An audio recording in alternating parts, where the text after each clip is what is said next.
but I'm not telling. What I am doing is watching all the final episodes of great game shows before the world ends.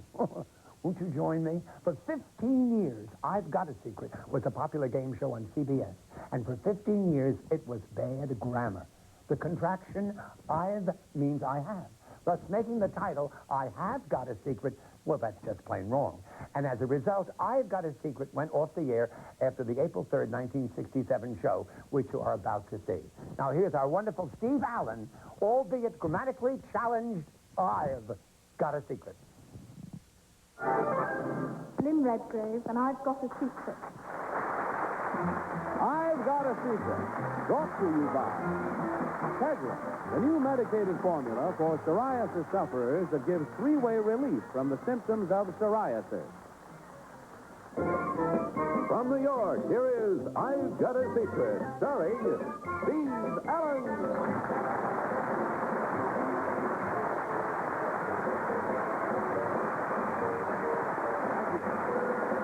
Thanks very much.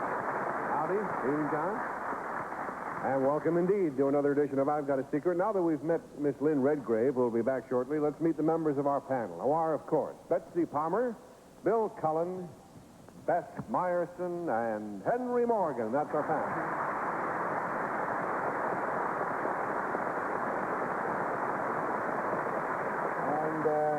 Now it's time to meet our first contestant tonight, who happens to be way up there on about the 8th floor. Are you going to come down? I guess not. I'll probably have to go right up to you.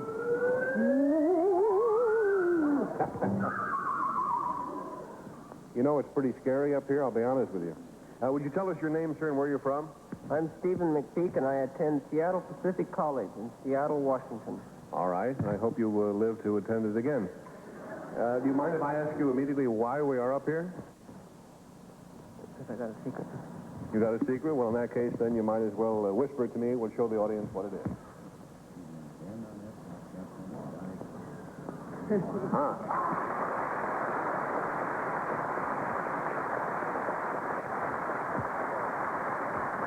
Well, the clue to Mr. McPeak's secret panel concerns, of course, why he's up here, and we'll start the game. And let's make it a quick game, panel. I'm not too thrilled to be up here.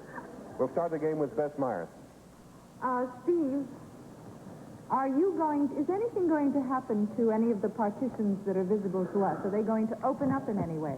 No. I see. Now, are you going to, there's a pole that protrudes. Are you going to shinny down the pole? No. You going to come down the ladder? No. Are you going to, at any point, not have your feet on anything? You're going to be suspended? No, I mean, you're not going to dive. There's no water in that tank or anything, is there? $20 down, 60 to go. Henry Morgan? Steve, does the ladder move? No.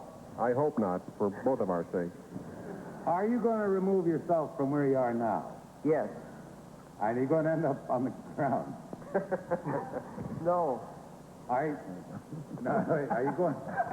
you going into that thing? No. Well, when you move, are you going up? No. Let me do the first question again. Are you going to move from where you are now? Yes. Are you going to get in with Steve? No, you're going to get even with Steve. And $40 down. Betsy. Stephen, do you use that pole, the red pole next to you, for balancing purposes? No. Is the pole stationary? Yes, the pole won't help you. I'll give you a The little pole help. won't help us. Do you have something hidden or concealed behind this paneling No. that you're not just going to sit there like that, are you? This is our secret. We're sitting here like two idiots. That's... Are you going to do something on the swing are you going to swing with Steve? No. No, baby. I don't know about that, Steve. Let's see. Does it have to do with the ladder? No. $60 down. Big Bill Cullen. Steve, if that's that structure there isn't hiding anything, why is it there? I mean, is there a reason for it being there? It was the only way he could get up here. You mean I had the swing. were you giving him a lift, for heaven's sake? You mean you built that whole thing just to get up there? That's right, believe it or not. And you are going to move from where you are, Steve. Yes, Neither up nor down. No, he is going to move. Yes. But not up or down. Correct. So he's going to move sideways. He's going to spin around on something up there. And faint. Yeah. Yes, he is going to move around. He's going to walk on air. No. Well, this is quite a tough one. When you see what Mr. McPeak has brought with him, panel, you'll understand just why he has to be up here. Gentlemen, will you bring in the object to which I refer? There it is. It's the world's tallest unicycle.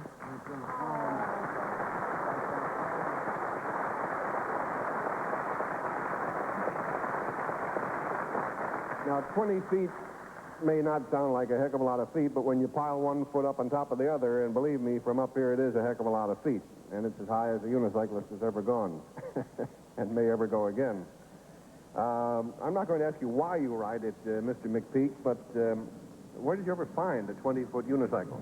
You don't find these in stores, but you have to build them, and I built this one. I see. Well, may I ask why? Well, because I've mastered all of my 6-footer and 12-footer, now I have to have the tallest unicycle. This one. Oh, well, if you master this, good luck. Well, I'd better get out of your way before I get killed, too. So, gentlemen, if you'll take me down and away, we'll get to that. The gentleman you will meet down here on the bottom floor, ladies' lingerie and so forth, is Mr. Gene Grass, who, how are you? My secret is I can't get out of the swing. How do you do, sir? This gentleman, believe it or not, actually rides on Mr. McPeak's shoulders while he does this unicycling. But I'm not joking now. That, when we saw it this afternoon, was so scary, we decided not to try it again. It just scared us all to death. But we're happy to have you here. And I vouch that you really can do it. Now, I'm going to get well out of the way. And, gentlemen, the stage is yours. This is quite a dramatic thing to witness. Incidentally, you people out in Washington State are soon going to be able to see this remarkable demonstration in the Saturn Cyclists shows. It starts out with a frightening move forward.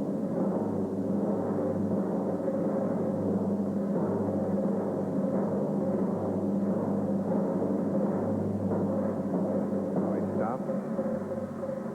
Wow. And he really can do that with the other gentleman on his shoulder. But we don't want to let him.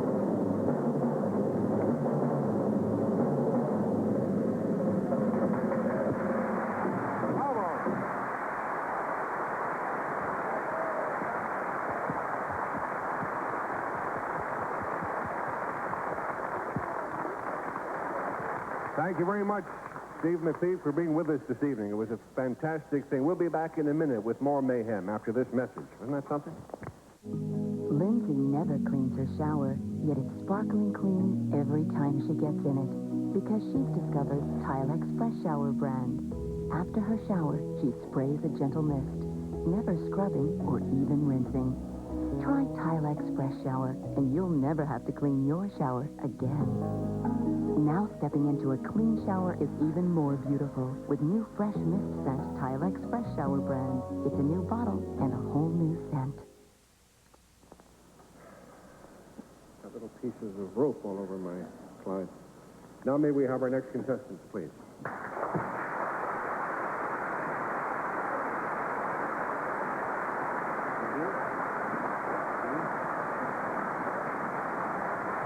Nice to have you with us, gentlemen. Make yourself comfortable, if you will. Move in quite close and tell us your names, please, and where you're from. My name is Jack Drucker, and I'm from King Street, South Carolina. Jack is 59 years old, by the way, and he's the youngest of the 4 Drucker brothers who are here with us tonight. Next. I'm Charles Drucker. I'm also from King Street, South Carolina. Charles Drucker is the second youngest brother. He is 65 years of age. Who's next? I'm Max Drucker from Kingston, South Carolina. And Max, you're 74. Is that correct? Right. And the oldest Drucker then? I'm Harry Drucker, and I'm from Miami Beach, Florida. You are 77. 77, right. Well, none of you look your ages, I must say that. Panel, the 4 Drucker brothers are in New York for a very special reason. So, gentlemen, will you whisper to me what brings you to New York? The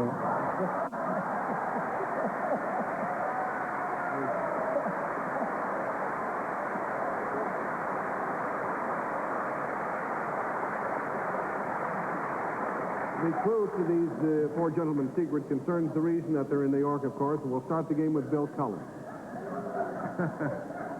From years of listening to audiences laugh, I get all kinds of messages from the laughter there. Does the reason you gentlemen are in New York have anything possibly to do with ladies? That's a lady laugh. That's a hetero, never mind. Is the thing that's going to happen, are you all here for an event? No. They got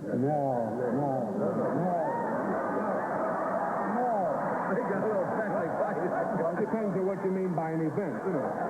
Well, I mean like a ceremony of some kind. No. It's going to be very unceremonious what goes on. It's going to happen to Harry. First of all, is something going to happen to one or all of the Drucker brothers? I hope not. No.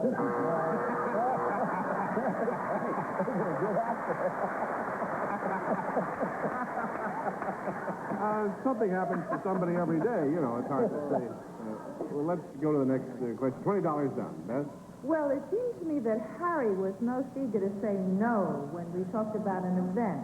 So is Harry, are you specifically involved in this more than your other brothers? Not exactly. Now, are there 4 women involved in this? Sure. Yeah.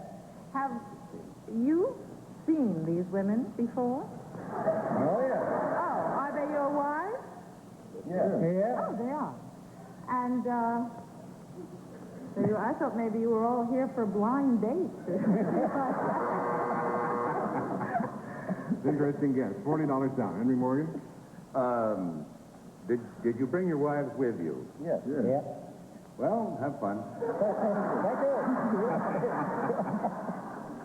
Is it an anniversary of any kind? No. Are there other people mentioned in this secret other than your wives? No. Did you come here for a specific reason that we ought to know? Yeah.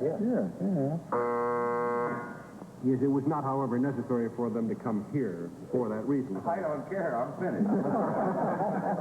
$60. Betsy?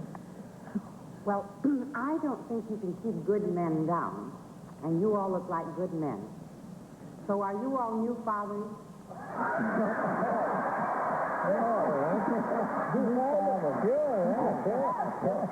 Harry says yes. Harry says yes. No? Are you all new husbands? Yeah.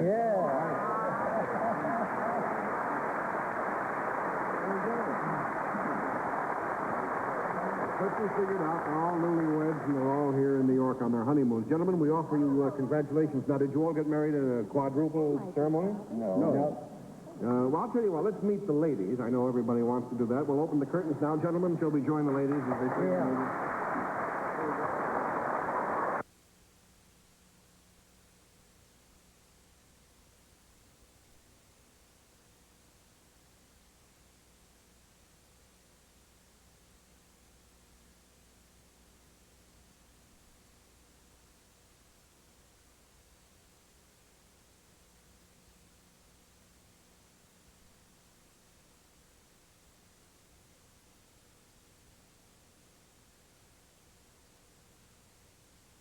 And you are Helen, his bride. And do you think, no, wait a minute. You're Jack Drucker. Yes. See, I almost talked you into it. So you were the second group to get married, were you? Second pair. And then this must be Max Drucker again, of course, and his wife, Lila May. Were you inspired by your brother's marriage? No, but my wife's married. My wife. You were Oh, what does he know? How did you happen to marry? If you don't mind my asking. Well, she was in business. She was my employee for 17 years, and the last 2 years was my partner. Oh. And so she was hanging around. She was hanging around so much. And that leaves Harry Drucker, and you are Florence as well. How did you two meet? Well, we met years ago, probably 21 years ago. Probably. Yeah. My son married our daughter. Well, a lot of sons marry a lot of daughters, but the in-laws don't get married. Well, I retired in Florida. I proposed to her through the mail. She came down and we got married. How's that? Great.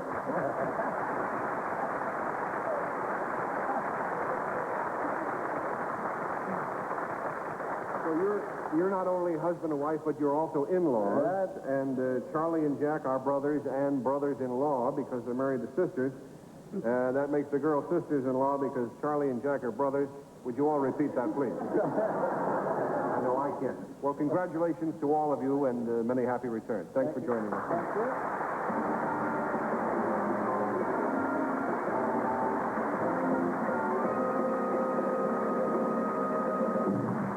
Special guest for the evening in a minute. That's Lynn Redgrave after this. Mama, honey, can you get me the baby's juice? Yes, Mama. I'm sorry you're sick. So am I, honey. Mama has a headache again. It's not an ordinary headache. It's a migraine. And Zomig is migraine medicine you can take any time during the pain. Anytime. Like when the pain begins. Anytime. Like when the pain worsens. Anytime. Even when it's full-blown. Zomig relieves most types of migraines. Talk with your doctor and call 1-800-540-0165 for product information and a free trial offer, plus an attack pack dispenser. Zomig is not for everyone. If you have certain types of heart disease or uncontrolled blood pressure, you should not take Zomig. Very rarely, some people without recognized heart disease may have serious heart-related problems. So talk to your doctor if you have risk factors for heart disease, such as smoking, high blood pressure, or high cholesterol, or if you are pregnant, nursing, or taking medications. Zomig. Take it over migraine pain anytime. Want a snack? No time. I'll be right back. Pillsbury one-step cookie in its own ready-to-bake pan. Just pop it in the oven and eat. Cookies. Wow. All right, Mom. Pillsbury one-step cookie. A great snack is just one step away. Mom, that was fast. Hey, guys, this time. Campbell's Chicken Noodle Soup lets kids use their hands, their mouths, and their imagination. Stupid soup. Want to serve your kids the world's first interactive snack? We have a soup for that. Campbell's Chicken Noodle. Now, as advertised, it's time to meet our special guest for the evening. Recipient of the Golden Globe.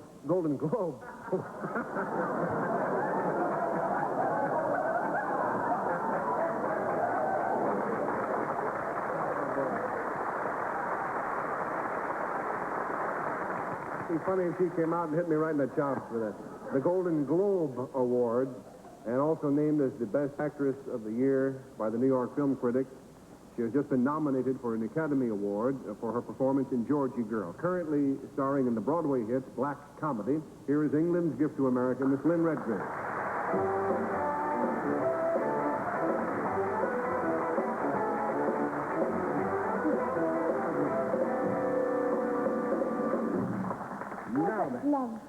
There's a sports thing in this country called the Golden Glove. Oh, or there used to be. I don't know. all right, then. Now, is Black Comedy your first appearance for American audiences? Yes, it is indeed, yes. Do you find that there's much difference between an American audience and a British audience? I think there is quite a lot of difference. To go into it would probably take too long, but I think audiences in different towns in any one country vary an enormous amount, and so from country to country they vary even more. And this is a great talking point usually with actors. Indeed. About who've played Broadway and London, and we sort of chat away and discuss. Well, we've done a little chatting about that point ourselves, Ms. Redgrave, so we're going to try a little experiment now based on that idea. Before the program tonight, we selected 100 people here in our studio audience as a representative group. We gave them a questionnaire to fill out so we could get some information about them so that we could compare the results with a similar survey that we took with the television audience in London. Now, in other words, we do have the chance to somewhat scientifically compare two audiences of different nationalities. Yeah. I have the American results here. Do you have the results from Britain? Yeah. Fine. Well, panel, here's what we want you to do. We'll divide you into two teams. Let's say Betsy and Bill against Bess and Henry. Lynn Redgrave will give you the results of the survey of our American audience. And using that as a guideline, see if you can guess what the English audience answered to the very same question. Lynn, let's start with the first question. Right, well, we asked this studio audience, have you ever flown in a plane? And out of 100, 75 said they had. So, of the same question to 100 people in the TV studio in London, How many do you think answered yes? And would you arrive at one answer, of course, for each team? We both work on it? You work as teams and arrive, if you would, at one answer. 75 American. Oh, okay. Bill and Betsy say that it's... We think it's less, but we don't know how many left. But I think Could we meet you later after the show, perhaps? Yeah. Get some kind of an answer. They live, in Europe, and they do fly from country to country so much easier. They may tend to fly a little bit more than we do. That's in Henry. Not that much later. I think Betsy and Bill think we never got on an airplane. Does anybody have an answer? Yes. Henry. Beth and I have disagreed. No, but we've agreed to agree. She says 35. I say 25 for the answers from a typical American studio audience. You want to say 30, an average? So each say 30. Okay. For an English studio audience. Betsy and I disagree, too. But I wrote down 67. All right. I don't know what it means. Nothing. Is it percentages or how many people? How many out of 100? Out of 100. Comes out the same. And the answer is... The answer 40. is 56. Oh. Well, we're close. Yeah, you were good. So that's about We're a bit closer. 36 men and 20 women. Yeah. Yes. Okay, what's the second question? Well, we asked this audience, have you ever been to England? And 23 people said they had. We asked 100 people in England, have you ever been to America? So we'd like the answer. Betsy and Bill are putting their heads together, as are Beth and Henry. All right. And what do you say, Bill? We say 15. Betsy, give me a break. It's 15. How many percent? And the other team? Difference here. It doesn't make any difference to the percentage or number. Other teams. Our difference is pretty dramatic. I say 8 and Beth says 18. Who are you going to choose? We could split it down the middle and we'll take 18. Well, you're all wrong again. 5. Oh, I should have stuck with my 8, shouldn't I? Yeah, it would have been much better. Well, we're not winning 3 anything. men and 2 women went to England, America. Fine. Now, this one's kind of a good question. We asked this audience, did you go to church last Sunday? And 47, probably lying, said they did. And we asked the same question of 100 people in England, all honest, upright Britishers. So we want their answers, please. How many here? 47? 47 out of 100. 47 here in the United States. Yeah. So they don't have anything else to do. That's right. Okay. We just talked it over and decided that you lying British said 65. What do you say, Bill? And we think London is not much to do on Sundays, so 80 we took. This is an interesting answer. Well, you've not been in London or England for a long time, because 5 people went. Of course, we checked into this American figure of 47% and discovered that of that group, 12% went there to rob the poor box. Time to change it. What's the next one? Next one is, this audience has asked, have you ever met any president of the United States? I suppose that means any old president. Yes. And, so this is the present one. And 22 said they did. And so we asked an English TV audience, have you ever met your queen?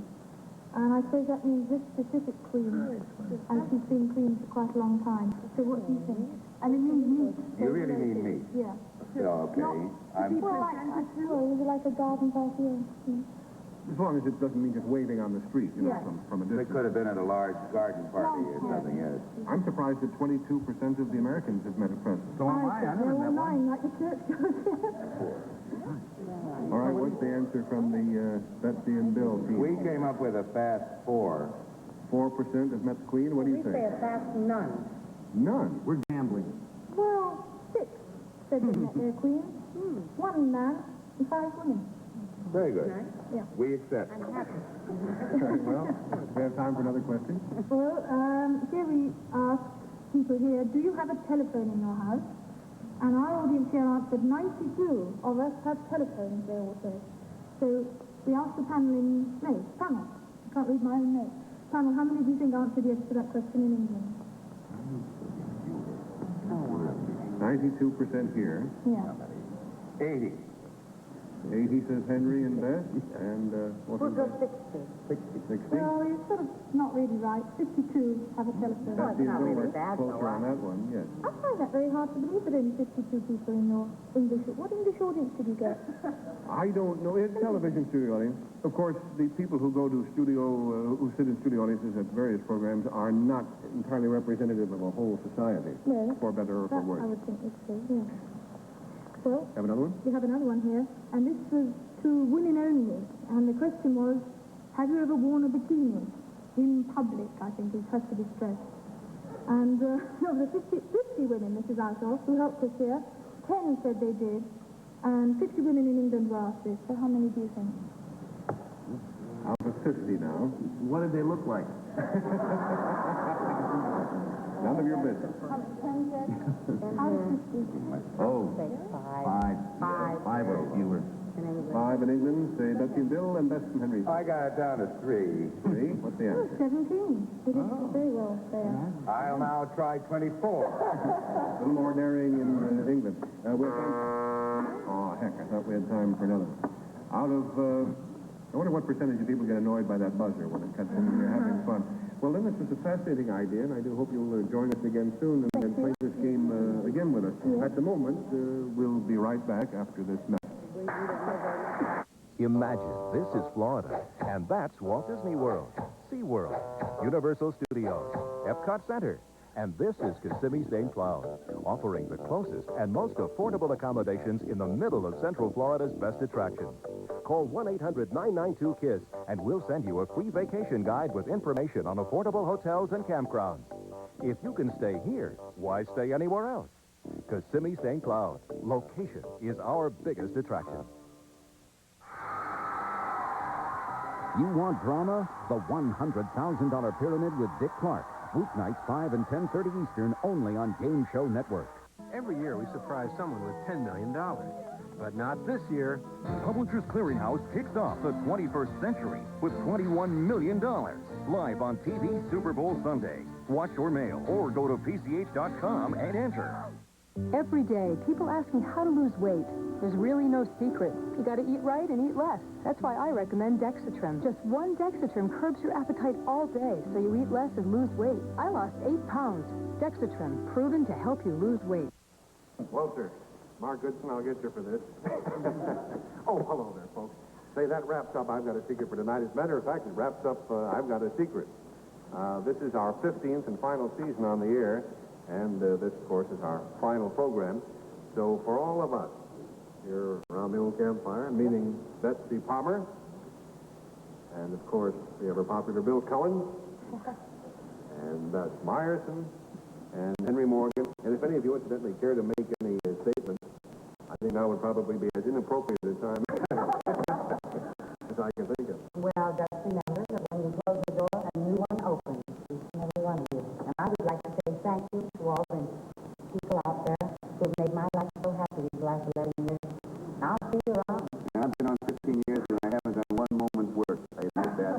And I apologize for stealing the money. Sorry about that, Mark. And it's been glorious fun, and I think that we've enjoyed it as much as you have. I hope. I'm at time. We all did indeed, and we're very indebted not only to our fine audiences over all these years, but to the wonderful people that don't